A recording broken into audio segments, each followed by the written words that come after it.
The Batteries Included podcast is brought to you with United Chargers and their Grizzly range. The next generation of Grizzly is here. Meet the Grizzly Ultimate, the most powerful AC Level 2 charger for home use. With a maximum current of 80 amps, that's 19.2 kilowatts. Your vehicle could be charged up to twice as fast as a standard Level 2 and up to 15 times faster than a Level 1. And of course, it's Wi-Fi connected, so you can take control of your home charging, view stats, set a charging schedule, take part in demand response programs, and control your charger remotely. And that joins the lineup alongside the original Grizzly Classic. The Grizzly Duo, designed to charge two vehicles at the same time. The Grizzly Mini, a portable charging station. And the Grizzly Smart, a revolutionary smart EV charger. Those chargers can adjust the current from 16 amps up to 40 amps, that's 9.6 kilowatts.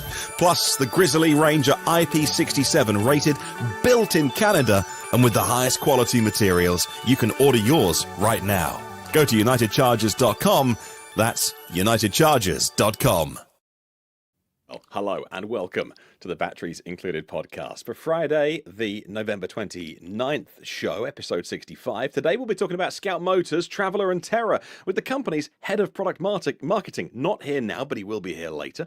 California Governor Gavin Newsom suggesting the state may offer a new EV incentive themselves if the incoming administration kills the current one. And Rivian receiving a $6.6 billion loan from the federal government. And of course, much, much more. I'm your host, Martin Lee from the EV News Daily podcast. Joining us today is the newly crowned king of YouTube. Watch out, Mr. Beast, because Mr. Tom Malogany has got his the first of many plaques on the wall. Senior editor at Inside EVs, host of the YouTube channel State of Charge, and now with over 100,000 subscribers. Go watch Tom's short video for that. We also have Dominic Yoni, a long-time EV journalist and host of the YouTube channel Drive Electric with Dominic. And in about an hour's time at 10:30 Eastern, we'll be joined by Scout Motors head of product marketing, Shaheen Karimien. Now, first of all, I hope you enjoyed your Thanksgiving yesterday, whatever you were up to. We can see Tom is on the road right now. I imagine traveling with family. We're very glad to have you with us during this holiday weekend. So, Tom, congratulations. Big moment. You got the old YouTube plaque on the wall. Congrats. Yeah, thank you very much. You know, I talked about it, I think, a couple of weeks ago that I had just hit that milestone, 100,000 subscribers. And when you do that, YouTube, if you want it, they offer a plaque, and they send an email, and I responded, yes, please. I'll take my silver play button plaque. And I just got it 2 days ago. So I did a little YouTube short thanking the subscribers, because honestly, it's all about you guys. I'm making the content, but if you're not subscribing, the numbers aren't piling up, and then I stopped doing this stuff. So I just wanted to thank everybody on Thanksgiving. It was an appropriate day to say, look, I'm doing this because you guys are subscribing and watching the videos, and I really appreciate everyone that subscribes and watches my videos. Thank you very much. It's been a pleasure to watch you to grow that over the years as well. Already on 101,000 last time I looked. Now, before we get into the news, Tom, you put a video out this week of a hands-on look at the GM Energy vehicle-to-home system. You and Dominic also recorded a special show in a channel. Listeners and viewers can find it with GM's Energy Asim Kapoor about the home energy system. This video with Derek Sequoia. Between these two videos, and of course, you've gone through the process yourself with the Ford Home Backup Power System, you know more than most about this. So what does the average EV owner need to know about this system from GM? So it's, put it really simple, the systems are expensive, and currently, you know, I think personally there's not a lot of people that are going to be that this is going to make economic sense for it. Now, I know that sounds terribly negative, but they're the first generation of these systems, and for some people, if you can do energy arbitrage, meaning you can charge your batteries from electricity from the grid when there's low cost time of use plans and so forth, and then use that when it's high, then it really becomes economically viable. But I think for the average person, Martin, that just wants it to have home energy backup in case there's a power outage, unless you live in an area where there's a lot of power outages and you don't have access to, say, natural gas, because the least expensive way of really powering your house during emergencies is a natural gas, like a whole home generator. Yeah, and it's always there. It's you don't need to have the vehicle parked in your driveway. When you leave your home in the day during a power outage, it's still there. So that's still the most efficient or best cost effective way of powering your house. But what I keep going back to is the fact that the I do believe that these vehicle to home and vehicle to grid systems, as well as the vehicles being able to have that capability, are the future of electric vehicles. And we have to start somewhere. And I said this about the Ford system. That look, it was Ford's first effort. It was a good first effort. It was. It's an expensive system. I don't think a lot of people it makes sense for. For some people, it does. I kind of feel the same way about the GM system. GM system is very similar to the Ford system. It's got three main components: the inverter, the hub that GM calls it, which is the part that maybe that islands the home during a power outage. It's the disconnect. And then the dark start battery, which you see the gray square box if you're watching on YouTube at the bottom of the screen. That's a little battery that when there is a power outage, momentarily there needs some sort of something to power the whole system to communicate with the vehicle and then start the power flow. And that's what the dark start battery does.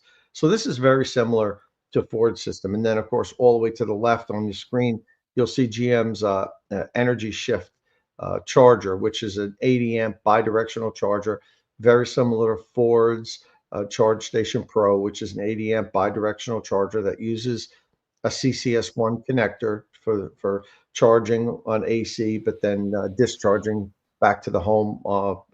You need the DC pins. So it's similar, very similar system to Ford's. It costs more than Ford's system, but GM is currently running some really good specials. And if you combine it with home energy storage, which GM offers that Ford doesn't, which if you're watching on YouTube, you'll see me and Derek standing right in front of two of the power banks that they have. They sell them in 10 kilowatt hour versions and also 17.5 kilowatt hour versions. So you could actually stack two of them next to each other as we have in this demonstration. And you've got 35 kilowatt hour of home energy storage.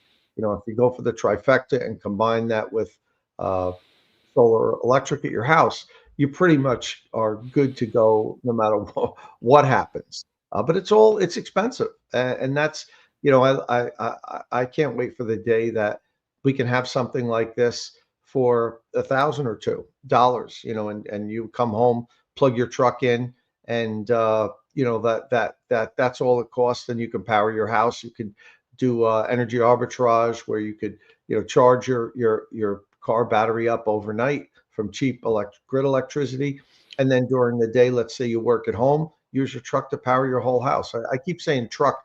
This is going to be for all electric vehicles. Like GM right now has, I think, 6 or 7 vehicles currently on sale. I think it's 6 currently on sale that have the bidirectional power flow capability, and 2 more are coming with the Cadillac brand. That's the Cadillac vehicles that are going to be hitting the market soon.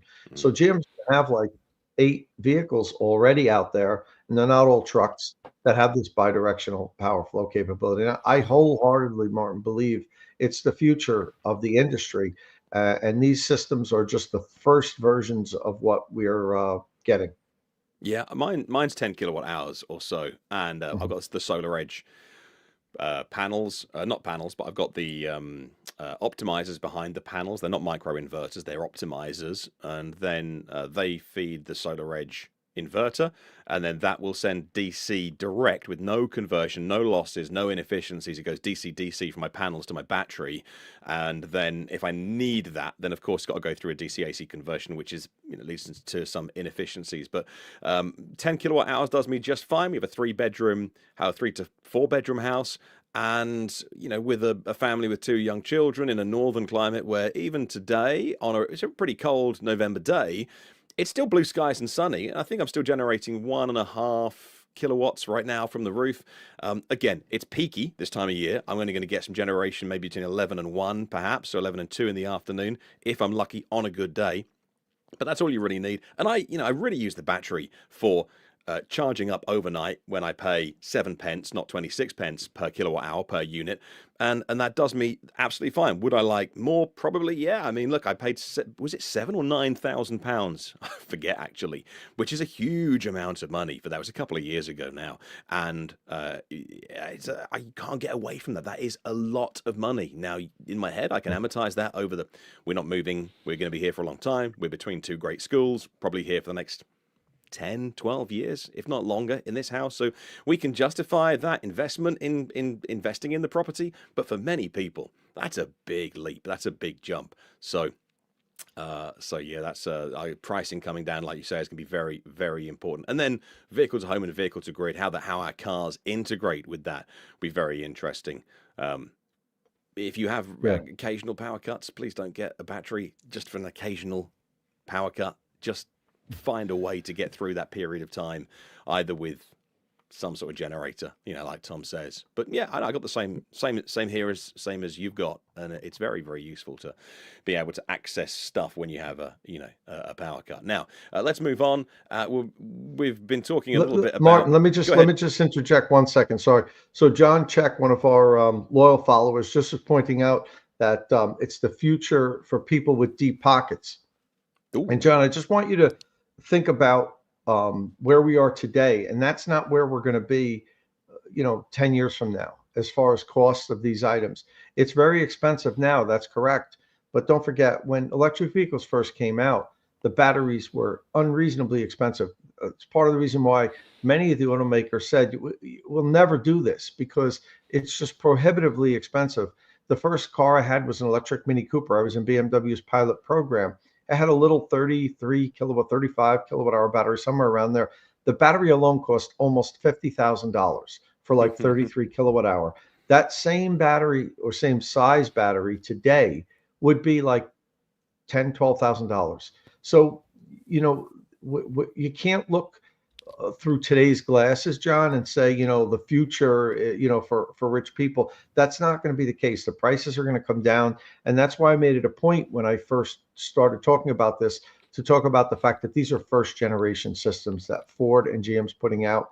They're a little bit clunky. They are expensive, but they're kind of like science projects and learning experiences for these companies. And we don't get to the second and third and fourth generation products without the first generation. And I know we all wish we could have that today, but we are where we're at right now.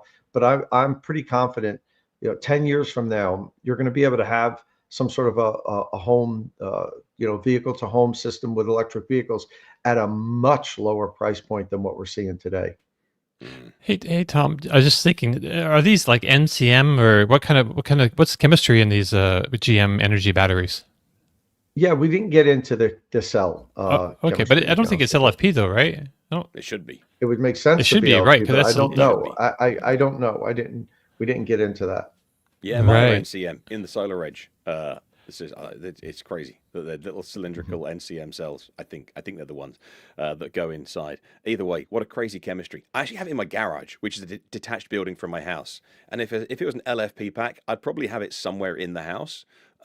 But I made them do a long cable run out to the garage, and I'm involved in this world day in, day out, and I know how safe they are. But even then, I'm like, really? NCM cells in the home storage? Okay, well, that's going in the garage, just because I don't want any. It's got a fire extinguisher inside it. There's no problem. That's a very, very safe system that I've got.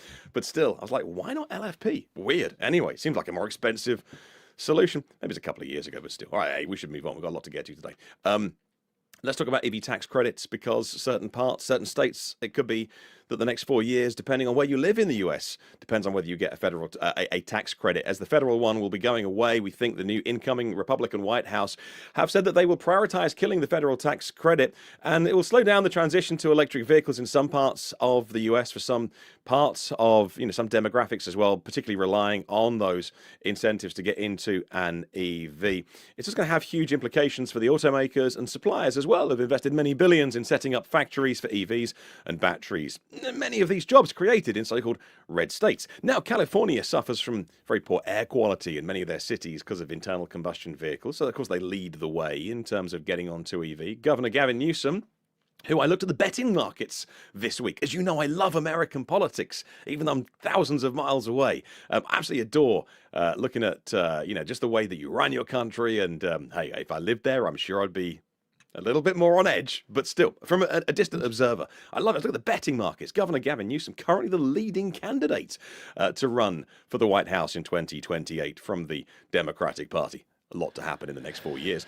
He said this week that he would propose creating a new version of the Clean Vehicle Rebate Program. That was phased out in 2023. Unclear what the amounts would be. Previously, $2,500 could be more. Tesla would be excluded from it as well because of the cap that they would put on that. The governor's office said any exclusions would promote more market competition. The Tesla CEO, Elon Musk, took to social media to say that Tesla is the only company who makes their EVs in California. This is insane, he said. So, is this a political motivation? Is it an early White House play? Is it for the hard-working people who live in that state who just need a bit of help to get into an EV? Dominic, what do you think about this story? It certainly looks like well, like, first of all, I like the idea of California stepping up and replacing a federal, incentive if it goes away, because California has a lot at stake. Like you mentioned, they have, because of the just the number of vehicles in there. I mean, it's a heavily populated state. They have a lot of cars that have big car culture, but they also have this sort of over like San Francisco and I believe LA. They have like these air inversions where smog gets trapped over the cities and makes for terrible air quality, and which leads to asthma and heart disease and all those kinds of things. So they really want to see fewer gas combustion cars and more EVs. So it makes sense for them to offer incentives, especially if there's the big federal one that's kind of moving things along at the current rate goes away. Then their willingness to step up, I think, is encouraging. Excluding Tesla, I think, is a bit of it feels like a political move to me. I'm not sure if I don't think it's a good idea, really. I mean, I get it, and Musk is very happy to see the federal incentive go away because it hurts other automakers more than it would hurt him, right? So he's not really hung up on the federal incentive at all, but he didn't like the idea of being excluded from this one for some reason. But yeah, I don't know. What do you think, Tom? Or you're on mute there. So, oh, sorry. So yeah, I wouldn't be in favor of excluding Tesla or singling out Tesla for this. I mean, if you wanted to single out automakers, which I probably am against entirely, but if, let's say, they were going to go along that route, I would single out. I would exclude all the automakers that actively lobby against tax incentives and tax credits, and there's a list of them. And that would be the way to go, rather than just eliminate the tax credit for Tesla, let's say, in particular, single one company out. It's hard. I've always thought that there should be income limits on the incentives and price limits, like they imposed when they redid the EV tax credit. I don't really like the way they did it, but I could see incentivizing the lower cost. If California wanted to do something, let's say the tax credit does go away and California really wants to incentivize, I could see them bringing it back to specifically incentivize the very low cost electric vehicles. I'd definitely be in favor of that. I'm in favor of eliminating EV tax incentives, just not right now. I think we just need 2 or 3 years, and we could take the training wheels off. I'm definitely not for long-term incentives like this, but individual states, if they want to have their own incentives, I would really look hard at the income limits and the cost of the vehicles. That would be how I would exclude vehicles, not exclude individual automakers because their CEO maybe lobbied against the tax credit or has some more pull than some of the other CEOs. There's a lot of companies doing a lot behind the scenes to slow down electric vehicle adoption. You don't have to look further than Toyota. Toyota's probably done more to try to hold back electric vehicle adoption and spent more money lobbying government officials to not have tax incentives. So, if California were going to, let's say, exclude Tesla, they better darn well exclude Toyota, because while Elon's got a lot of bluster and we see him in the news all the time, there's a lot of other companies that have been doing a lot of bad things that maybe we don't hear about as much as we hear about from Elon, because he owns a major news outlet now. Yeah, it's a good shout. Trying to find out how much the tax credit spending has been this year. I think they just hit 2 billion. I got the numbers here for April 24. The US Treasury Department reimbursed $1 billion to dealers who offer the tax credit, and that was in April. I think we've hit over 2 billion now. I think we must have done by now. Right. And that is the headline that I think people get very upset about. So I agree with Tom. I would take it away. I would happily see that gone. Easy for me to say, I know, from this position of comfort that I sit in here, but I would take away any federal level free money, as it were, seen as, and then you depoliticize it. Now, that's 2 billion that's been handed to people via the dealers, point of sale, tax credit. That is an order of magnitude different to the hundreds of billions that the Inflation Reduction Act has inspired investment from both US and foreign businesses to invest on US soil. We talk about battery factories, manufacturing, supply chains. That was the essence of the IRA. The increasing ramping up of how much domestic materials had to be in the batteries on the 1st of January every year. It's 60% now, goes to 70% non-China or bad countries. And so that all happens in the background and no one cares. No one cares about that. It can't be made a political issue. The average voter in the US doesn't want to bother their life about understanding the intricacies of the IRA.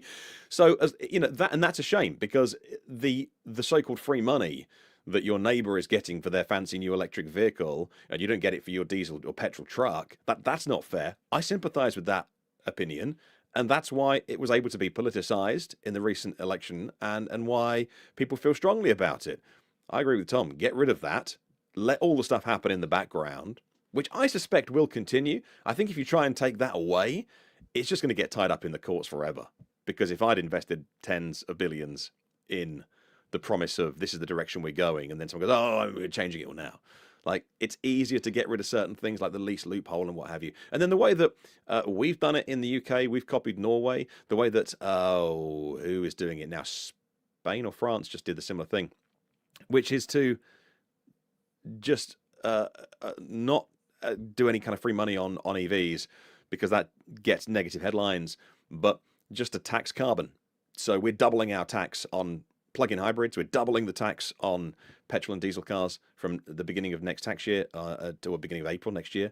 And so that's the way Norway did it, which was, yes, you can have a petrol or diesel car. It's going to cost you a load more money, rather than just kind of this free cash giveaway, which is controversial. So that's what I would do anyway. It seems it's worked for Norway, works for many countries. It's not as obvious, not as quick, doesn't feel as good as a buyer, but still. So let's see where that goes. Not been reading the comments as I've been talking. Not had it open on the same screen, but hopefully you're having a good time in the chat. If you're watching the show live, you're listening to us after the event. We are live here 9:30 Eastern every Friday morning, and the live chat, which some weeks I get to read comment by comment, some I don't, but it's always so good. Thank you so much for joining in with that. So I learned so much from our viewers and our listeners. Sorry, Martin. I like to always remind everybody about what Bruce is talking about here, getting back to oil subsidies should definitely be part of the discussion. It's so amazing to me that people get so upset over tax credits that go to individuals, that go to people buying cars.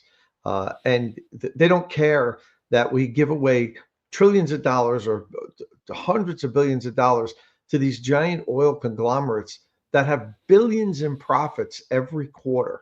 And yet, nobody seems to care about that. But they care that their neighbor got $7,000 off his new car, but they don't care that the rich oil CEO that has 2 private jets and 3 yachts, just got $100 million incentive to explore oil off the coast of Alaska or something.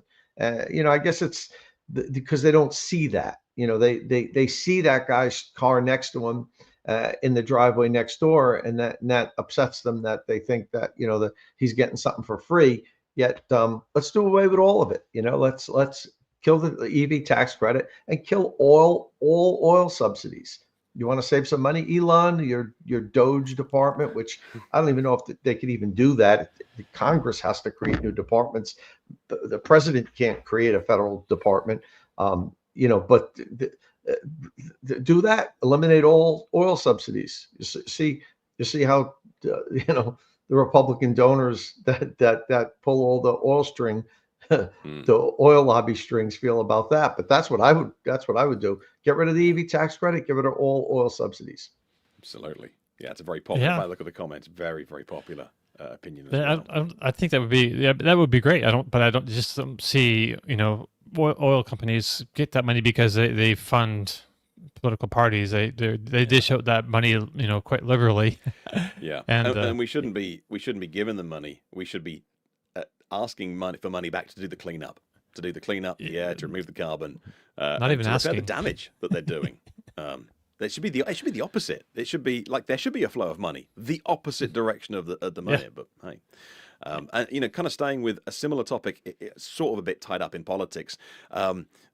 Before the current lot leave, they have rushed through a $6.6 billion loan from the Advanced Technology Vehicles Manufacturing Loan Program, and this may have been on track anyway, but it seems like they put this through before January 20th.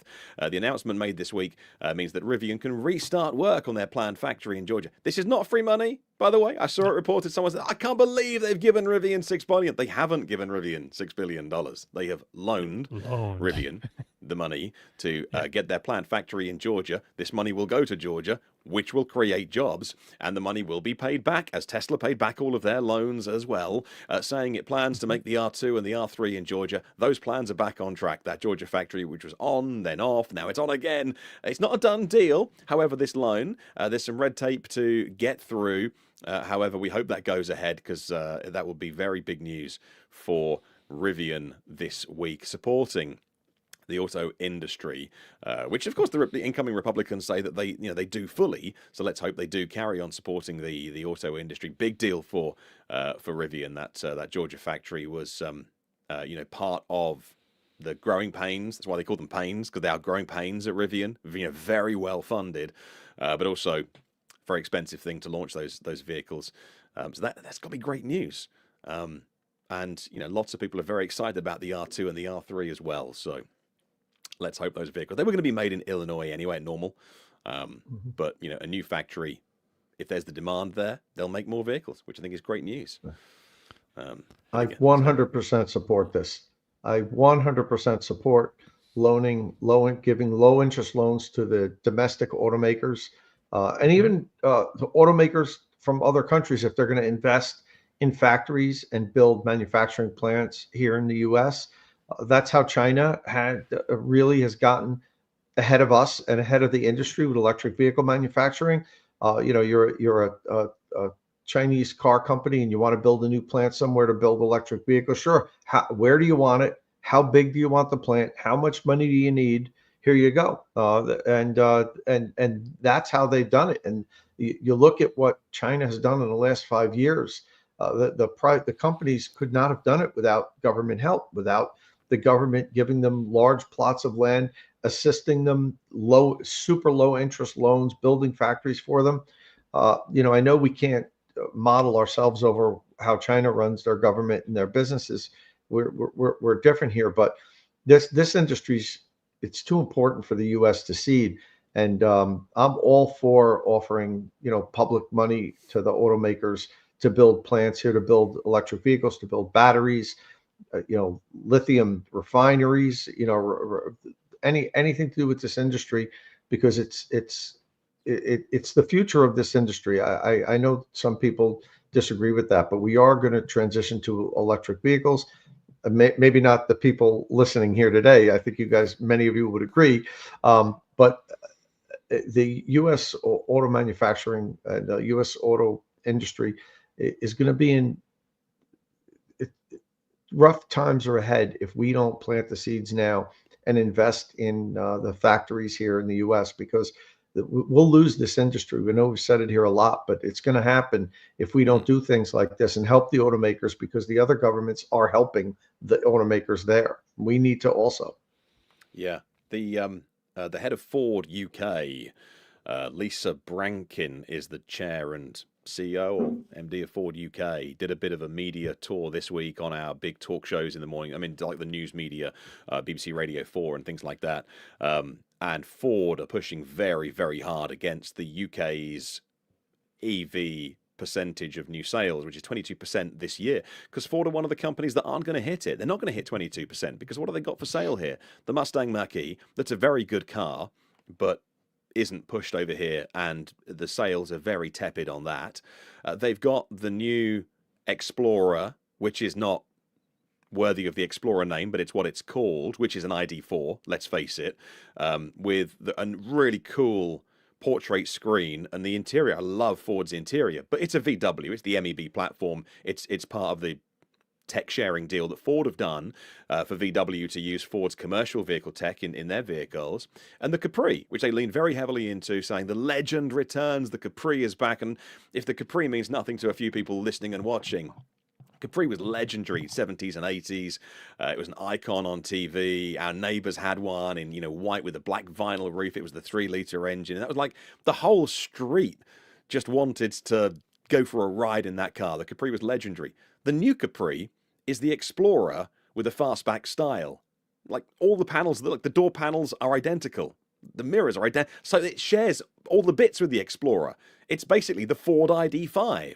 And so, of course, when you're coming to the market over here with vehicles that cost, £50,000 or £55,000, and it's a Mustang Mach-E or a Ford Explorer, which is an ID4, or a Capri, which is the same car with a little bit longer and a fastback, and then you're complaining to the UK government, well, Ford aren't going to hit the 22% they needed to this year, therefore, please change the rules of the game because they're going to be fined. As Tom says, it's not endgame in the slightest, but it's dire straits for big Ford companies like Ford, because until now, they have done killer business with cars like the Fiesta, with the Mondeo. Ford are such a long way from the legendary state. I grew up in the early 90s with fast Fords on my bedroom wall. I didn't want to have a Lamborghini Countach. I wanted a big Ford XR with a big wing on the back of it. Like, that was everyday cars that if you worked really hard, you could, you're never going to get a Lamborghini or a Ferrari, but you might get a fast Ford if you work hard, when you grow up. And my passion for fast Fords, I love that brand so much. They got nothing on sale here that is of any interest really to, I could say they're all just okay. Like, two of them are VWs anyway. Do you get the Mach-E Rally over there? What's that? Do you get the Mach-E Rally over there? Maybe, I don't know. But it's going to be massively expensive. We have import Yeah, taxes for to sure. pay. Yeah. And it's like, not cheap. Man. And so Ford are really struggling. And we need to support the industry. And what are you up against? Up against cheap cars from the likes of SAIC, and which is China. Like, you can call it SAIC, but it's China, right? It is literally China, that company. And as Tom says, money is available, incentives are available, anything is available. They're going to have a 45% tariff on their vehicles they sell in Europe, EU, not the UK, because we're out because of Brexit now. And they will still be able to sell those vehicles cheaper than the competition. It's crazy. Anyway, the big car companies are not on borrowed time, but it's serious. It's serious business. If anyone is watching or listening to this, and as Tom says, this is some serious stuff they're going through. Did anyone see the Nissan news this week in the Financial Times? They quoted a senior Nissan executive to say we urgently need funding. They need to get funding from banks or institutions, as Renault is looking to get out of that relationship. I think they hold 35%. And they've got 12 to 14 months. Nissan is so much in trouble. Oh my God. I read that in the FT this week. The Financial Times, very, very reputable publication. They're not going to just do clickbait. 12 to 14 months. Nissan have got to survive. And they'll find investors. Of course they will. It's Nissan. This is some serious stuff the car industry is going through. Don't throw it all away, America.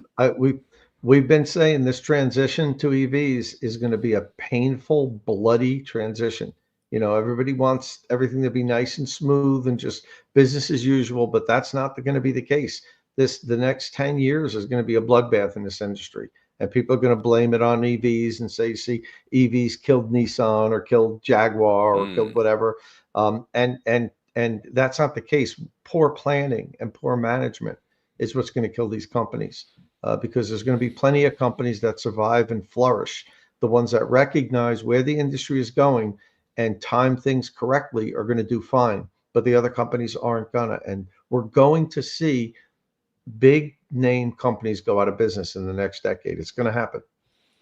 And I don't know Nissan who, is like but right it's at the gonna top happen. of that list, like uncertainty, which is a shame because they had so much going on. And I feel like this all happened after, there was some professional jealousies about having Carlos Ghosn as the CEO of Nissan, and I'm not sure if keeping it Carlos would have, changed the trajectory of things a little bit, but I really do think that they needed to. A lot of it's a cultural thing with the Japanese, with the Nissan. They're very proud of their company and their country, and they want to keep that company very Japanese. And allying with Renault and getting those bonds, becoming really tight, really more integrated with Renault and the other partner in that, Mitsubishi. I can't remember. Mitsubishi, right? There should have been product flowing back and forth. There's a lot of potential to save a lot of money, and they're just too uncomfortable with it. And then I feel like that's what's really kind of coming back to bite them at this point, because then the management didn't really focus on great product. Especially their EV product was pretty skimpy, and I don't know. Aria is pretty much all they have right now, and it's a shame because they were like one of the pioneers of the lithium electric car. So yeah, I don't know. I don't know. I have a feeling they're not going to make it. Personally, I've always had the feeling they're going to be the first big one the fall. But wouldn't that be crazy? The maker of the Nissan Leaf to just not be sad. Not be around. Super sad.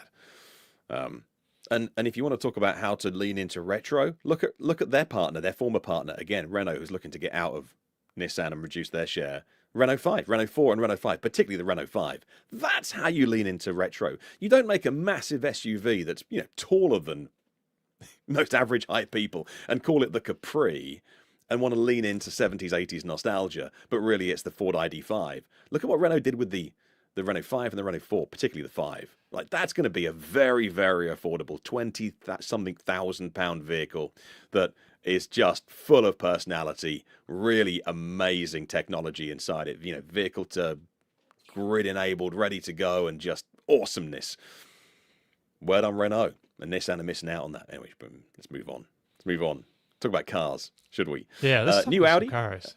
New Audi e-tron is out to match the new Taycan. The Taycan got a big refresh recently to its powertrain earlier this year, and now the Audi RS e-tron, which it shares the platform with, J1 platform, 800 volt, all the goodies in that, is getting the same upgrade. Two model US lineup gets upgrades to performance, battery capacity, range, charging speed for the new S e-tron GT and the top spec RS e-tron GT performance. So the S e-tron, 300 miles of range on 20-inch wheels, DC charging. If you love the Taycan, all this sounds familiar. 320 kilowatt up from 280 kilowatt. A new cooling plate with so-called U-flow architecture ensures what they call homogeneous thermal transfer, permitting a maximum charging power increase. Like I say, 320 kilowatts. We've seen this on the Taycan coming to the Audi. So 18 minutes of charging. Crazy good. Launch control, 0 to 60 miles an hour, 2.4 seconds. Almost 1,000 horsepower in this. And the slowest new RS e-tron is still quicker than the quickest previous generation. That makes sense, doesn't it? Like air suspension, an active air suspension available on it as well. The Audi RS e-tron, the e-tron itself always came after the Taycan, and I think it's understandable that many people who have a love affair with the Porsche brand would think that the Audi is, a bit of the sort of ugly stepsister, but not at all. It's subjective. The styling is different. Engineering very similar, but different teams engineering the vehicles. Do you think this brings, Tom, do you think this brings any more attention to that vehicle? Audi, of course, having, a tough time sometimes engaging people on their, their EV offerings in the US. I don't know. To be honest, I mean, I love what they're doing, but I don't know if it really moves the needle, Martin, to be honest with you. Personally, uh, I'm not quite sure that this really makes that big of a difference. To give you a short answer when you probably wanted a long one. No, it's good. We can Not talk about really. electric minivans Yeah. if you want. Yeah. No. I just don't know if it really makes that big of a difference for the market that's interested in those vehicles. But it's important for nerds like us, but I don't know if it really moves the needle for the general public. Mm. Yeah, I feel like it's like it's just a matter. It's just another choice. If you have if you have deep pockets and you want a sports car, electric sports car, you can go for the Taycan or you can go for the Audi now, and they both offer really amazing performance. So like the I-90 Surge, which we did from that road trip nonstop from Seattle to Boston. The Taycan, if you watch the all the episodes now, was the winner by a lot. Like it was amazing. It's amazing car for road tripping. It's oh man, I'm I get giddy just thinking about how good that car is, and I really wish I had a chance to have a go in it for a while. But so the RS now is really stepped up with its output and performance and the battery, and so it's got all those same goodies as well. It might be a little bit more relaxed, I think, than the Taycan. It's a slightly different feeling car, but it's still, I don't know if you're going to be there's a whole lot of cash savings in buying it, because these prices all went up. Like the RS GT Performance, like the top one starts at 167,000, which is a lot of money. And the cheaper one, they call it the S e-tron now. I think that's a new trim. I don't remember the S from before, but yeah, it starts at 125,500, which is Wow. still like buku bucks, right? Yeah, and it's way out of my price range. I won't be buying any of these anytime soon, and most of my friends won't be. But if I see one, I'll be very happy for the person behind the wheel. Yeah, I think they're amazing vehicles. Don't get me wrong. I hate to sound so negative. I don't know. For me in that segment, I just don't see the Audi products as being a big, really doing much. I see almost none of them on the market yet, and I don't know if improving them or making them better is going to really make that big of a difference. Audi's wheelhouse is in that $50,000 price range. That's what they need to really to get electric Audis on the road. They got to be in that $45,000 to $65,000 price range with a long range, fast charging electric vehicles. And they've been doing a good job with that. The top end models don't. I don't know. That's not what I focus on. That's not what excites me. Don't get me wrong. I love driving them, but we've almost have too many. 100,000 plus electric vehicles that so few people can relate to and connect to. I almost don't even want to spend time talking to them. I know they're fun and we have to talk about all this in the industry, but people can't connect to that, and it's kind of like how many $125,000, $150,000 EVs do we need on the market? But we just keep getting more of them.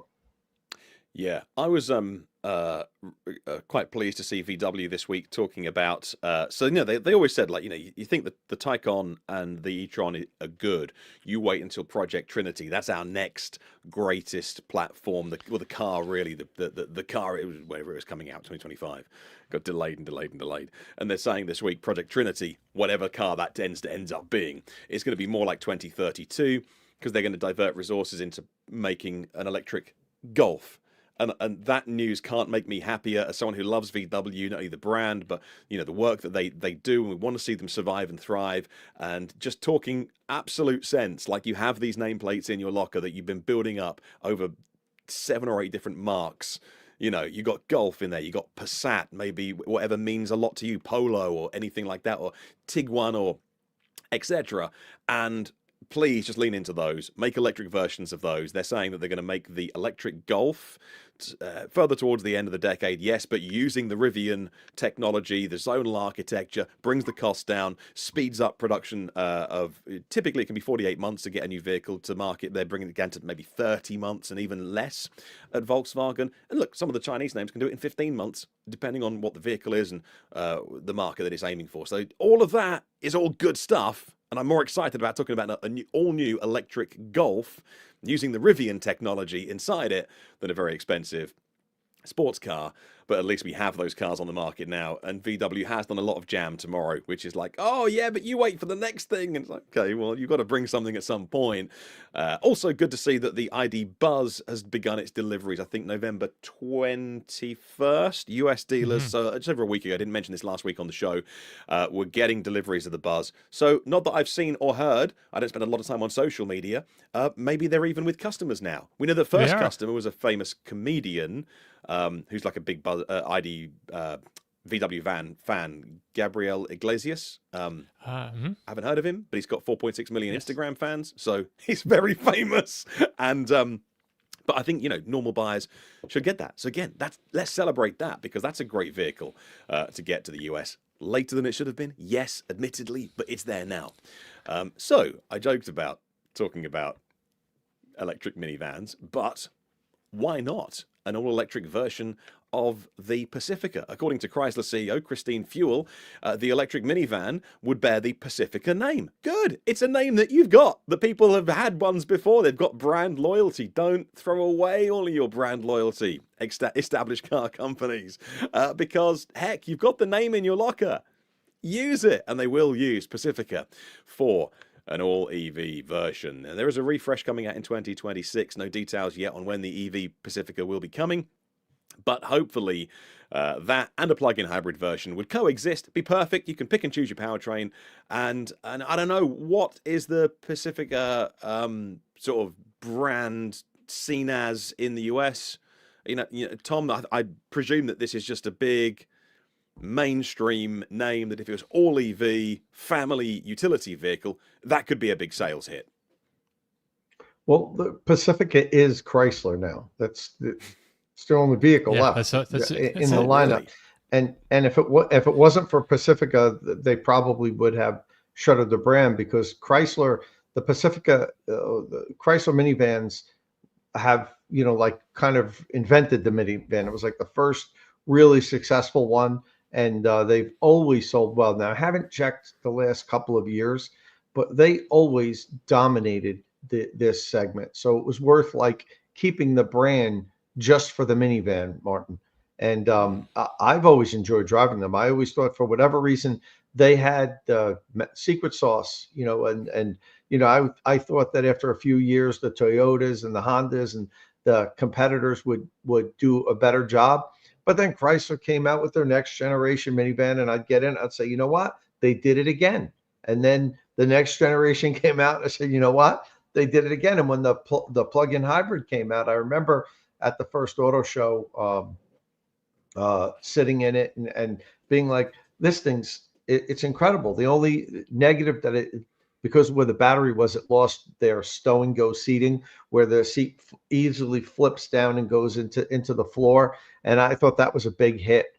But other than that, I was like, I would love driving. This could be my everyday vehicle. You know, they really made a good vehicle. So that's, you know, in the US, like the minivans, it had been historically, the Chrysler Pacifica was like the minivan. So if they do a good job with the all electric one, you know, I think that that'll be good. I think they did when the plug-in hybrid Pacifica first launched. They did have problems. They had problems with the bed. They were recalled a couple of times. There was stop sales in the beginning. I know 3 or 4 of them, but that's going back. It came out in like 2017, I think, right, Tom? The first year it sold. That sounds about right. Yeah, it hasn't had a great reputation for reliability in the plug-in hybrid version. So that's hurt it. But when it's working, it's a good vehicle. I follow a member of the Facebook groups, the plug-in hybrid Pacifica Facebook groups, and they all talk about their fuel economy and so forth. I'm averaging 60 miles per gallon with a big full-size minivan hauling the kids around. Making it electric would be great. I need to check out that group. Pacific has been off my radar. I really didn't realize it was a big seller, so I just looked up. Last year in 2023, they sold 120,554, at 20% of which were plug-in hybrids. So those are good numbers. So yeah, I like the sounds of this idea of making the Pacific electric. Being old like I am, I was thinking like the Chrysler Caravan would be the nameplate to really kind of carry a minivan for them, but with these kind of numbers and being more recent, I think Pacifica actually is probably the right decision. But yeah. No, it's interesting. Looking through the comments of this, an electric minivan it could be one of those things that sells really well. It could be one of those things they need to put both powertrains on the market at the same time and see how it sells. Speaking of which, we in the next 5 minutes, just over, we should be joined by the head of product marketing from Scout Motors. They will have both options, an extended range and all-electric version of this Scout, Traveller and Terra. We thank him for joining us for the last half an hour of today's podcast as we wrap up the news of the week. Over here, because we don't have the Pacifica, but we do have vehicles that can ferry people around, which I'm guessing probably would be a bit, kind of analogous to that. So not the sexiest of brands. So we have Peugeot, the E5008. That's a big 3-row, all-electric, 100 kilowatt-hour battery, 400 miles of range, and not fabulously expensive. And so again, no one's going to grow up. One day I'll have a Peugeot E5008. But 3 rows, big space, perfect for families. And I'm not driven that yet. I'm looking forward to driving it. Hopefully, it will live up to everything that we expect to see from those vehicles. But there's big family vehicles that just do a job. So important, aren't they? So important. Not particularly sexy, but very important to do a job. How long have we got? Let's do 6 more minutes of news, and then we can. 8 minutes more. We could talk about another pickup truck coming, possibly, or not really, actually. I don't know. Do you want me to talk about this? The Hyundai and GM tie-up. Yeah. This looks interesting. Tell us more about it. So, yeah, Hyundai and GM are talking. I guess Mary Barr was over there in early November and talking about pursuing a joint development of a pickup truck aimed at Latin American markets, among other things they were talking about. So they're considering just like a badge engineering kind of approach. So where vehicles produced by Hyundai Motor under the GM symbols would be, or GM producing vehicles under the Hyundai emblem would be sold, and they could use their different sales channels in whatever countries they have the more strength, I guess. I don't know if they'd be competing against each other so much, but yeah. But looking at Latin American markets, like a world kind of truck, which I don't know. I feel like this is interesting news. Like, got my attention because I imagine it would be smaller than a full size American truck, which is attractive to me and probably to a lot of other people around the world. But the timing of it, I don't know, because they're just talking about this now, so it would take it's gonna be 2030 before anything could ever happen. And I just feel like right now there's a lot of Chinese companies making a big run on Latin American markets. Like, they're really pushing Chinese car companies are producing way more cars than they can sell in China. So they're just offloading them overseas and developing markets as much as possible. Like Mexico has got a huge influx of Chinese cars over the last few years. A lot of those are gas cars. I just found out I think yesterday, which I hadn't really realized, but yeah, they're really developing these for other markets. They've been in a number of different, like Colombia, they've been in there for years. BYD has, and other companies. Anyway, so I just feel like it's going to be super competitive, and and Chinese automakers have pickup trucks as well themselves now. So I mean, if they could, I say they should try it. I think they should go for it because they need to compete on the world stage. But they really need to kind of look at who they're competing against and make sure they can bring good value for money with whatever they end up, making. Yeah. Mm-hmm. Yeah, interesting. The truck market, you're right, is different to the US truck market for the kind of global vehicles. And there's some electric ones as well. This week we saw in Australia the BYD Shark 6, which had 4,000 pre-orders, and I think half of that in the first 48 hours is certainly going to give, the Toyota Hilux, Ford Ranger reason to sit up and pay attention. I mean, like, oh wow, like that's Australia, not the world's biggest car market. 4,000 of those, which will be coming not now before the end of the year, but that'll be in January now. And that's Australia. That's just a very decent. Of course, it's a Ute because that's what they'll call it. But very capable, decent sized Ute in Australia. So yeah, I think people are happy to try new things. Although I guess, Tom, in the US at least, truck culture, if you've had several trucks and maybe your dad and your granddaddy had the same, you get more wedded to a brand, don't you? Or is the move to EV, you think, shredding all of that? Not yet in the truck market yet. I don't think it's shredding the brand loyalty just yet. It will, I think, as more people accept electric trucks. But you're right on, Martin. There's a lot of brand loyalty here, truck wise. It takes somebody's had 4 or 5 Fords in a row. It takes a lot to move them into a Chevy, and vice versa. And we get that brand loyalty. It seems more so with pickup trucks than with passenger cars. It's interesting. You've got your Ford guys, your Chevy guys, and the Dodge Ram has made huge inroads over the last 10 years with becoming, taking a bigger piece of that pie. One more thing before we get Scout to come on, I think we might have a minute or so. I mentioned last week that I was going to be putting out the connector video with that's the meter collar system that allows you, if you have a small service, to still charge your electric car. Earlier in the show, we were talking about the GM's home vehicle to home energy system and cost and so forth. If you watch the video that I put out towards the end when I'm talking to Wolf Fulton, the founder of Connector, he talked about they're developing a product now that's that same small meter collar that is an entire vehicle to home system. So potentially, I know John Check was talking earlier about cost. There's a potential to be able to buy this small meter collar that is $1,000 or so, and that would have your whole vehicle to home system. The only thing you would need is a bidirectional charger to connect to the vehicle.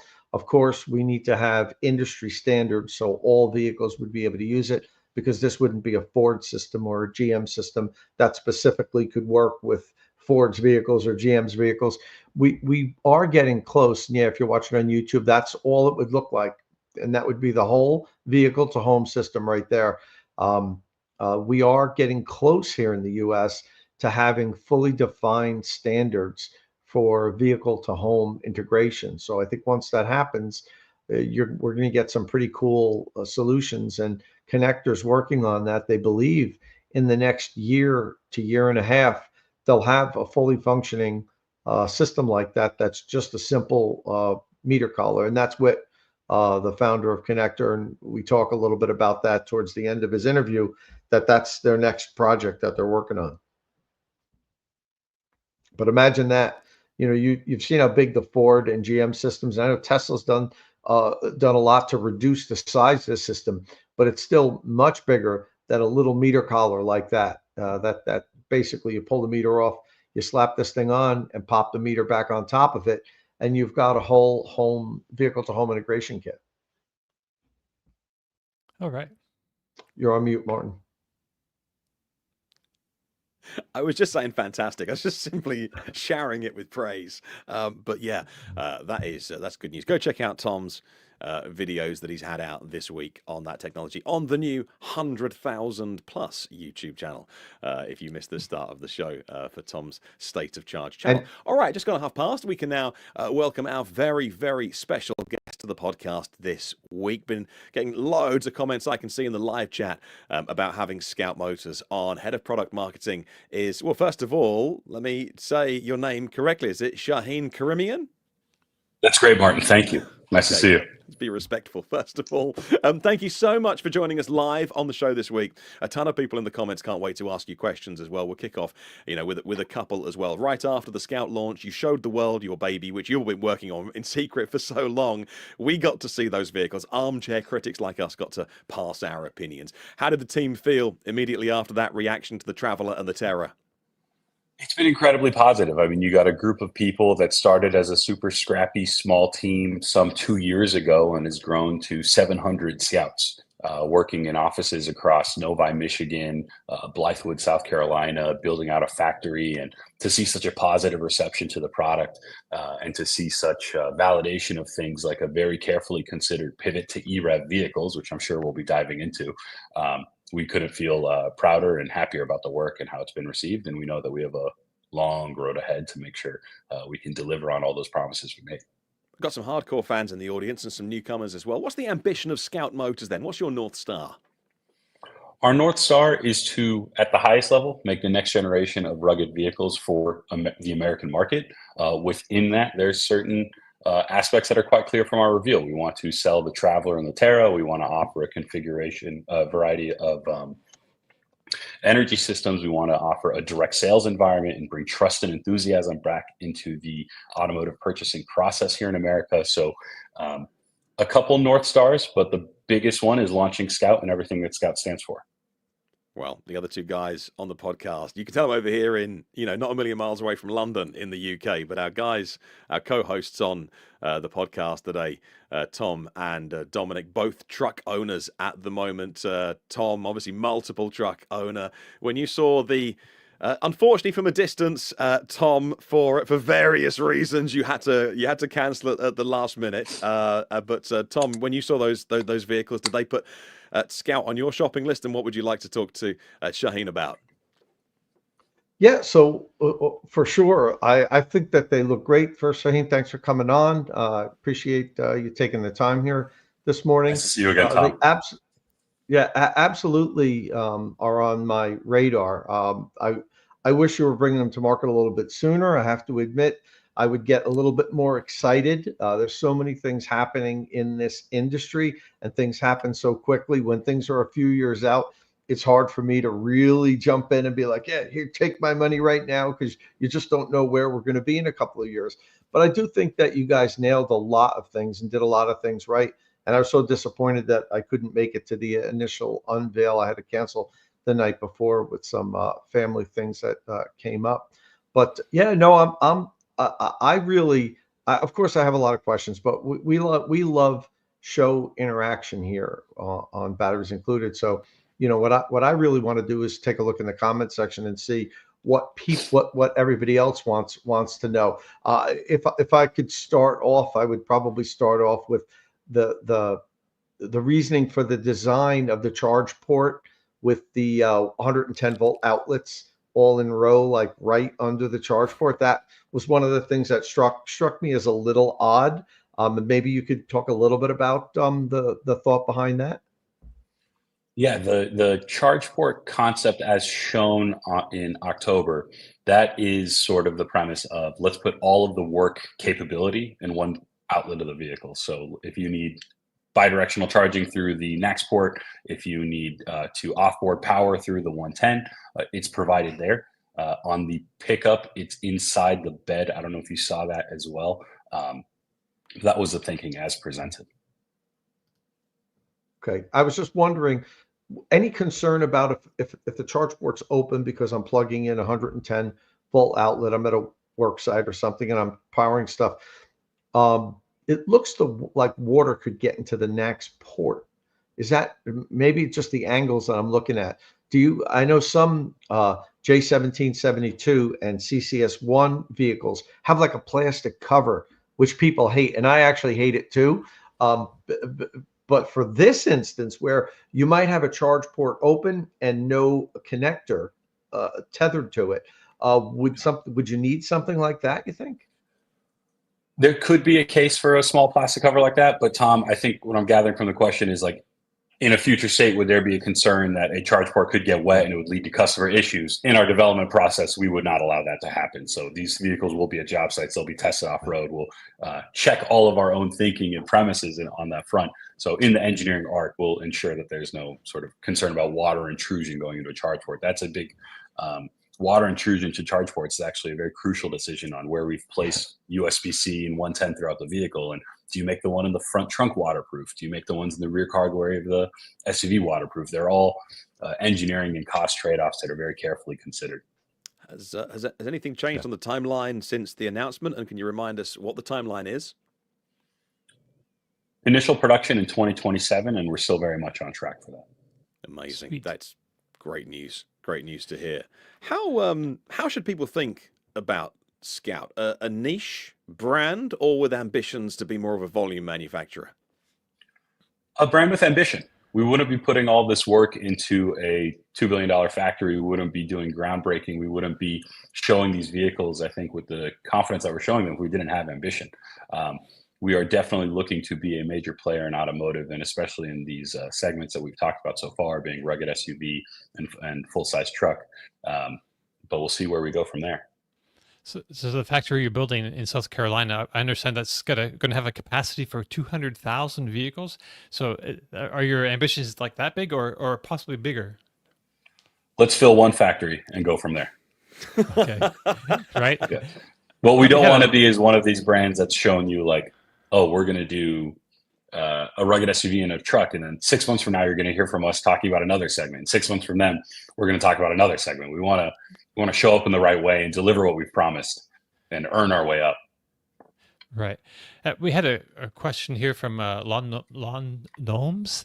Can we get clarification on dimensions? There was some confusion, I think, at the rollout about the size of it. But I had reached out to Scout myself, and they sent me over these ones. So I'm just popping them up on the screen to yeah, those are accurate. So length of the Traveler SUV with the spare tire carrier is 207.9 inches. I believe a graphical difference in one of those outlines was being misinterpreted. So we clarified that as quickly as we could. Length without the spare tire carrier is 190.9 inches. And then width of the body without mirrors is 79.9 inches, which is right underneath the FMVSS class that requires clearance lights. Doesn't mean we can't do a vehicle that'll be wide enough to require those clearance lights in the future, which is, of course, a very fun, playful place to be as an off-road brand. But the dimensions that you posted are accurate, and I would run with those for any questions. I had a quick question about the extended range, as I'm sure you know we're going to talk about, and the EREV versions. You know, the EV world is moving at breakneck speed. It is perhaps 10 years old. If you look at mainstream vehicles like the Tesla Model S, Nissan Leaf, Renault Zoe over here, you know, the combustion industry is, you know, more than 100 years old in terms of the time it's had to get things right. So it's understandable that things change, and they change really quickly in EV world. We've seen lots of the other big, particularly, you know, OEMs, Detroit OEMs, talking about the need to, maybe look at a bit more hybrids because the EV move hasn't happened as quickly as we thought it might do. So everyone's trying to predict the future. It's massively hard to do. Was the idea of doing an extended range vehicle always part of the plan, or are you having to try and read this massively changing landscape as quick as possible, and did that come in later, or where did that fit into your plans? Yes and yes, and I'll go from there to say there was a pivot to consider EREV. Was it on day one 2 years ago? No. Was it 2 nights before the reveal? Also no. Since late last year, since early this year, we've been making very careful considerations. I think there's a lot of disappointing political tie-ins to the energy choice within a vehicle that sort of challenges the public's perception of this. But where I always land is customers have said they like them. And customers have also said they like them in gas vehicles. Because when you look at your average mid-size crossover semi-premium brand thing, what have they all been doing? Turbocharged engines for low-end torque, quiet NVH, instantaneously shifting transmissions, and digital connected ecosystems. That sure sounds a lot like an EV to me. Customers like front trunks. They like a quiet driving experience. They like instant torque. But there are questions around, how do I make this vehicle work for my lifestyle? And that's where we've come in, where we believe the EREV pivot that we've done with the Harvester, it gives you the benefits of EV. You're still getting a front trunk. You're still getting one pedal driving and great instant torque from electric drive units, but you are freeing your lifestyle to not be dialed into just charging infrastructure. You can refuel anywhere that a fueling station, arguably in America, is built, being a charge station or a gas station. Interesting. And Sheen, have you guys released, and forgive me if you haven't, I just haven't picked it up yet, like percentages of reservations on pure BEV and EREV vehicles? We're talking about the split between SUV and truck, which is about 70-30. We have not released the energy system split, and quite frankly, Tom, like, it's a moment in time.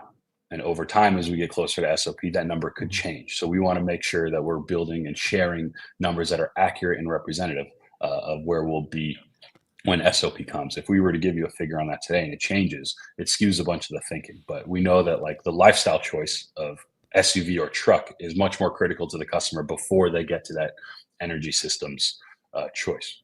There's also some great customer forums that have been aggregating their order data, which I'm sure you've seen, and some great commentary from Scout reservation holders. Yeah. So Yeah. at the moment, I'm curious about this. I really am curious about how the recent push to EREVs and plug-in hybrids seems to be, the soup du jour. And I fully believe that was fueled by an inadequate infrastructure of high-speed electric vehicle chargers and the right chargers, let's say for trucks to be able to have pull-through chargers and so forth. I'm real curious to see if that goes away. I fully believe that the EREV and the plug-in hybrid wave of today that seems to be all the rage is going to be short-lived. And, by the end of this decade, people are going to say, well, why would I want to put that thing on my vehicle? I don't need it. And these people are going to have cars that are only 2 or 3 years old, and they're going to decide that, they should have went full BEV. Just my opinion. Everybody's entitled to their opinion. I think it all relies on infrastructure, and we've got companies like Iona coming out now. There's a lot of money getting dumped into the that area right now with lighting up the country with high-speed charging. I really do believe that once we have a real comprehensive nationwide network of reliable high-speed charging equipment, that the EREV technology is going to be something that is like, we don't need this. So it's going to be interesting to see how that plays out. And that really wasn't a question for you, unless you want to comment on your thoughts on that. Yeah, I do, Tom. And if you look at the world simply, or the automotive world simply, within 3 buckets of pure ICE, some form of hybridization, and pure BEV, what I feel like I see in the market is this V-shaped curve where ICE is now integrating. We thought it was going to be ICE goes away, BEV takes off, and there's a explicit inflection point where this changeover happens. But what it feels like is happening is ICE is grabbing hybrid and saying, hybrid, please keep us around as long as possible. Please optimize us to every last drop of fuel and a bit of energy density we can get from a drop of fuel. And then BEV is saying, oh, hybrid, please help us take off. Please be the training wheels we need to get this technology in customers' hands, get them the experiences. And there's this moment where HEV, PHEV, EREV, these acronyms will come. And we do believe they offer great customer value to help get them into this place of preparedness and get them familiar with the technology.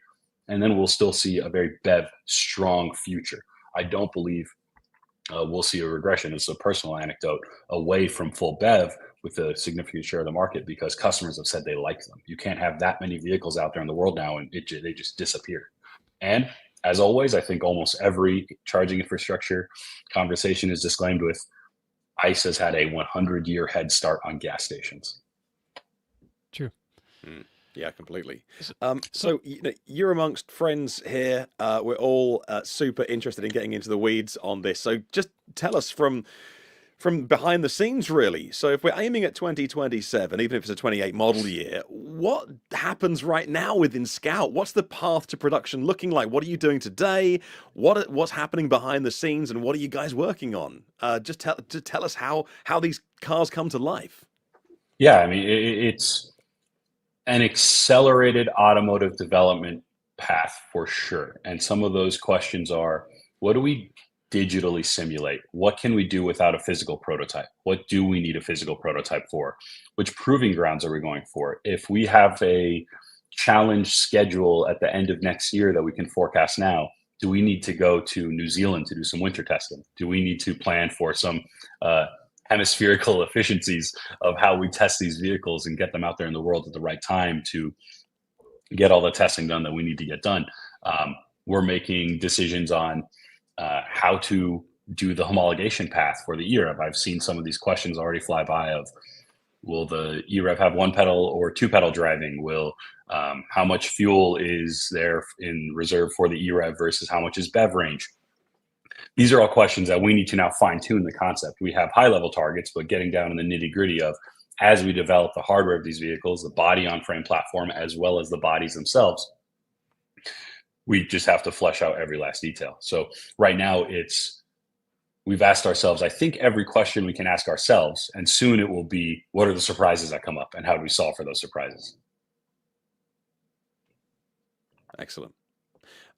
What's it like working within the background of having, obviously, Volkswagen Group as Rivian have now found out, like that big name behind you makes a massive difference, but also being agile and nimble and being the separate group of people. I've not heard you call yourself Scouts before. It's really nice and super good. And we heard on stage, I think at one of the tech conference, like Verge or something, the new co-CEO of the joint venture, Wasim Bansay, talking about how Scout will be able to use this zonal architecture that's coming, via Rivian and with the joint partnership with the Volkswagen JV, and then of course we had that big announcement probably a couple of weeks ago where it all became more formalized. So what's it like working within, having that big almost backstop of, not to be crude, but a parts bin, but also working within a kind of smaller, agile, quicker team? Yeah, so there's a couple points there, some about company structure and some about how we all work together and the culture of these companies, and also what resources are available to us. I'll start with, Scout is an independent company that's funded by Volkswagen. We are not a subsidiary brand. We are our own company. What that's led to is sort of a really cool dynamic where you've got people working independently in offices across America with the support of Volkswagen where needed. So when it comes to the parts bin aspect, I think there's a lot of automotive folks excited to have these conversations of where's the secret Volkswagen inside the Scout, or now where's the secret Rivian inside the Scout? And I can confidently tell you the Scout is a Scout.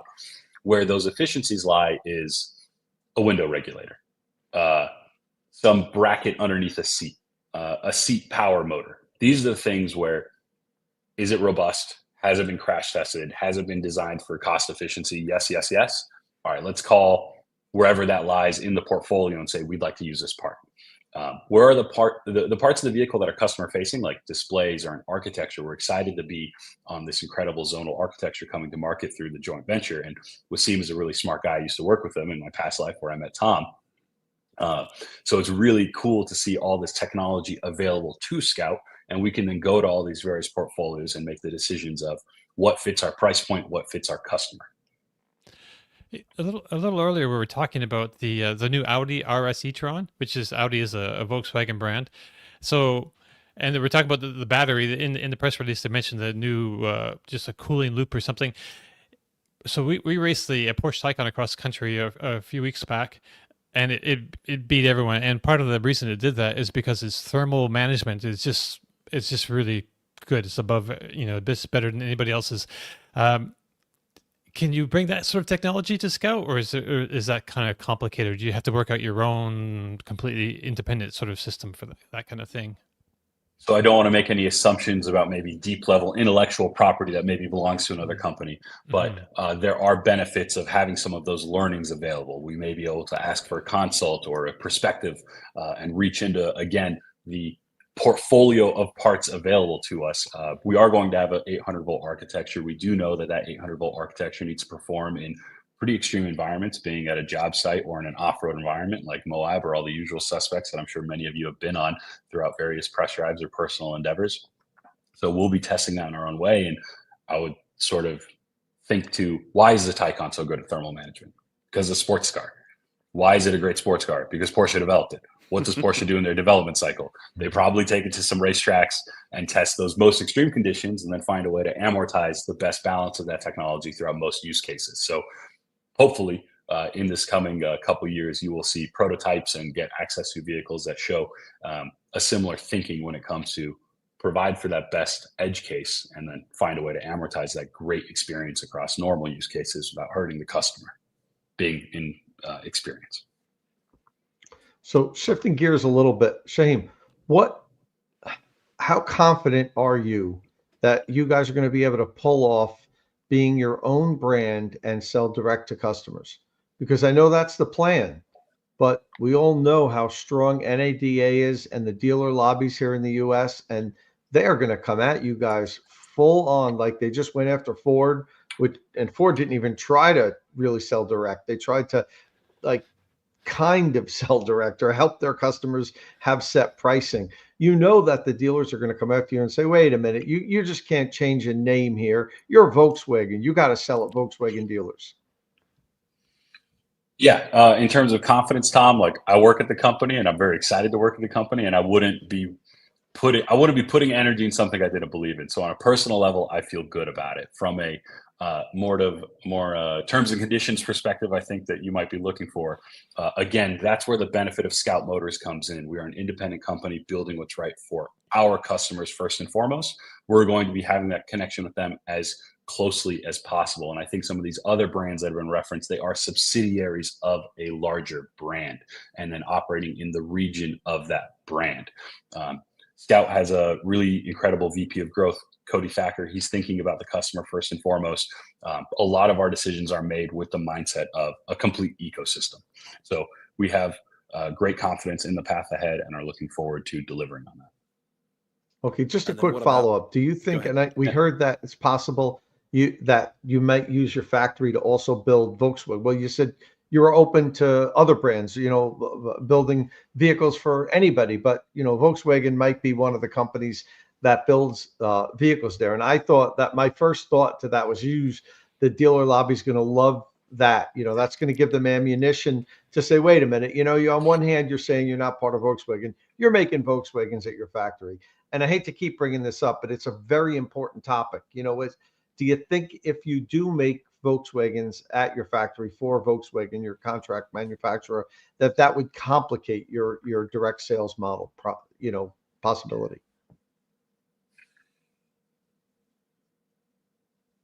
Tom, on that one, I will say, if it were to happen, let's talk about it when it and if it happens, because right now we're focused on making Scouts. Yeah, I got you. I'm sorry to hit you with these hard questions right now, but that's okay. Paramount in my mind. I hate the way the dealerships have such a stranglehold, the dealer lobby on manufacturers here. So it's just such a unique topic that I couldn't help but to hit you with a few questions while we had you here.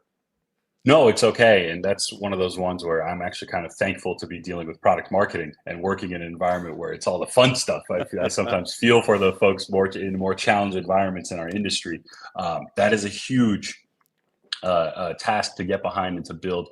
The direct sales model is going to be a tough path, but we're excited to build it. And that's also one of those factors where we're not looking to bite off more than we can chew. Like, we've already taken a big bite out of the automotive market. We're building a factory. We're building a new brand. We're launching a new brand. We're developing these body on frame products in a way that's new to our teams because we've brought people from different tribes of auto. We've got Ford, Rivian, Stellantis, all sorts of folks at our company building in this new culture together. So we're going to focus on that mission first. And then you mentioned that you're building a factory and you're building two vehicles, but then you have to service them as well, because everything that is part of mechanical engineering will go wrong, even if they're the best built in the world. So For an independent company that's a startup, how do you even begin in a country as vast as the US? How do you even begin to sell people on the idea that if they do buy the vehicles, then service is going to be handled in a way that is efficient and gets done? How do you work that problem out? Yeah, there's a balancing point there too of when you look at service, like what is service? There's wear and tear items, there's vehicle defects, there's accident repair. First, you got to bucket those all out into the right place, and then looking at what we can do in field. What could we do potentially in someone's driveway? What could we do at a service center? When do we need to bring someone to our facilities or their vehicle to our facilities? And our target is that within the launch year, there will be a Scout service center within 2 to 3 hours drive time of the majority of customer reservation holders. And we do have solid aspirations of what we can do in the field. We don't want to bring someone into a service center for something that could be as simple as a wheel and tire or wipers or preventative maintenance inspection type thing. But more details on that to come as we go to market. So other companies have done like mobile service. So is that something? It sounds like you're considering that as well. Definitely considering. I think you will see mobile service as part of our service ecosystem. The exact balance of how much we depend on that or utilize that to go farther reaching or maybe higher throughput in local areas to our service centers, we'll see. So a little question I wanted to ask. And this is kind of a marketing thing, at least potentially. So we were mentioning that Scout's parent company, original country, Volkswagen, has a deal with Rivian to use their zonal architecture and the underlying software for that, which I understand that Scout will be using as well. So Scout and Rivian have a lot of similarities. They're very kind of similar kind of brands, similar products of full size. I guess Rivian's pickup truck isn't quite full size and yours is, but they're still very similar. They look like they're aimed at the same kind of part of the market. How are you going to differentiate yourself? I want to address a couple points in there. Sure. I think similar vehicles is extremely dependent on the type of enthusiast or the type of owner, because some of the folks in the comments here, there was one gentleman saying that he's asking for 3 mechanical lockers. He would say a Rivian and a Scout are likely nothing alike. And I could also see the case of, if you're looking from the outside in as a potential shopper, you see saving the world for our kids, active lifestyle, outdoors brand, technology forward, and then you're seeing Scout saying ready for work and play, and so leaning into heritage. Okay, there's some similarities there, but I would argue that from a product perspective, these things are actually very different, and the zonal architecture is one of those behind the scenes aspects of a vehicle. A customer isn't interfacing directly with the architecture, the customer is interfacing with your UX. How we tailor that user experience, and we've done so with a community user experience where we've talked about bringing this balance of tactile controls with the digital ecosystem. That for our customers feels like the right play. We're going to have real door handles in this vehicle that have mechanical cables going to door locks. They're not just a mechanical switch on top of an E-latch that acts like a door handle. We will have real HVAC controls. We will have real controls for that lock, for those lockers, for the gentleman in the comments. And that ties into a very snappy architecture. And that is the benefit we're providing the customer, being that balance of controls and the user experience. When it comes to the product similarities, like you see the Rivian, and it's a product that's using technology to solve so many problems for the customer.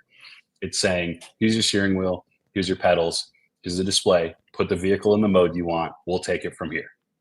Our vehicle is saying, hey, here's an underbody camera, here's a locker, here's your off-road mode.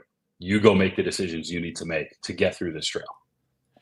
So it sounds like you're saying Scout's going to be more analog, sort of in a complementary sense to the Rivian things, like maybe more capable off-road, perhaps. I mean, you got the physical lockers front and back, I think, right? Yeah, we've got a physical locker front and rear. We've got the solid rear axle. We've got a sway bar disconnect on the front axle, double wishbone front suspension, some pretty aggressive articulation and ground clearance targets that I think the competitive set that we've benchmarked will really satisfy those off-road enthusiasts, the scout enthusiasts, but also you have to remember not everyone's going to take this vehicle to Rubicon, and how do we make that stuff part of our vehicle program, optional in these vehicles without punishing the base customer. And some of those decisions manifest like this spare tire carrier. That very much is optional, because there are customers that say, oh, this is an off-road vehicle, I can't have an SUV but not have a full-size spare. But we've also hearing those same people say the best configuration is a split tailgate. When you then put a spare wheel carrier on top of a split tailgate, you have this awkward compromise where maybe there's one step too many, but you also have all the benefits that those true enthusiasts want, like a full-size spare off-road, a place to sit, a place to hang out, and some easy, quick access to cargo. Oh, thanks, Mark. I appreciate your comment in the comment there. But that spare tire is optional. Yeah, but that spare tire carrier is optional. That way, the base customer, when they get a vehicle with just a regular split tailgate, is happy, and only those hardcore off-road enthusiasts are going and creating that one-off experience. That was a bit lengthy, but I hope that answers the question. It's awesome. Great. But hey, we're out of time. You are welcome back anytime on the podcast. It's like I say, you're amongst friends here, and we can't wait to hear more about it. Clearly, the vehicle reveal was, as a line in the sand. Is there anything on the horizon? Even if I'm not asking for a date today, but is there anything that fans can kind of latch on to or look forward to? Something coming at some quarter next year that is going to be the next stage of your story?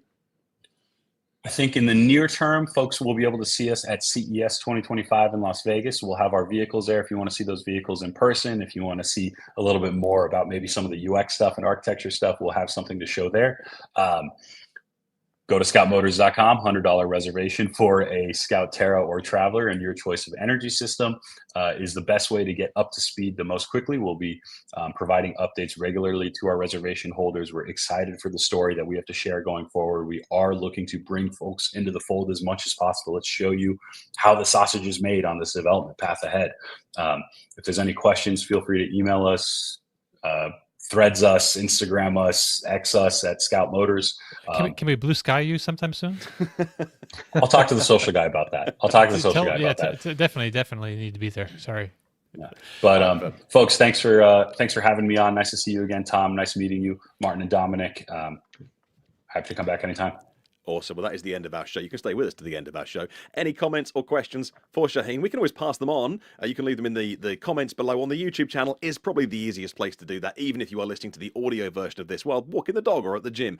If you like the show, please hit like or the thumbs up so we know that you are there, and you can hit subscribe and the bell icon for notifications. Thank you for joining us, Shaheen. Come back anytime you want to. This has been awesome. We're just warming up, but we got to go. Thank you for your time. We respect your time joining us on this day. And thank you very much for all of you watching and listening. And as always, Dom, please say ciao.